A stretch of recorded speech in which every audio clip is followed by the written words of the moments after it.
Have you ever seen this verse? But if the salt loses its saltiness, how can it be made salty again? And wondered what that meant. This is the Dead Sea. It is a very, very salty body of water, which of course was used to harvest salt, especially back in biblical days. Now, this water and beach and sand was full of potassium chloride as well as sodium chloride. Potassium chloride is very, very important as a fertilizer to help plants fruit. If you do not have potassium chloride in your soil, your fruit trees will not produce fruit. Sodium chloride is a salt like table salt, which is used for a preservative. It was often put on meat, especially in these desert-like temperatures, in order to preserve meat. So how would salt, especially back in that day, lose its saltiness? Salt just doesn't lose its saltiness.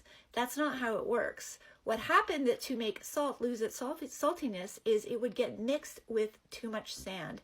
And the way that it would get mixed with sand was by thieves or unscrupulous people taking salt, mixing it with sand, and selling it. So basically they were just ripping people off, and the salt would lose its saltiness. And what Yeshua said about this is this salt that's lost its saltiness is just fit for the dung heap. You just have to throw it away. So if it has been mixed with too much sand, which isn't authentic salt, it has to be thrown away. What does this tell us in a scriptural mindset? If you've taken the things of God and you've mixed them with too much things that are not the salty things of God, the things that are to preserve and to fertilize, and you've mixed it with the sand, it becomes useless and it has to get thrown away.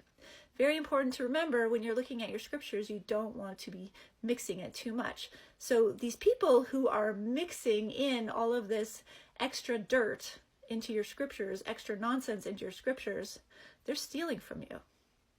Yeah, they're ripping you off.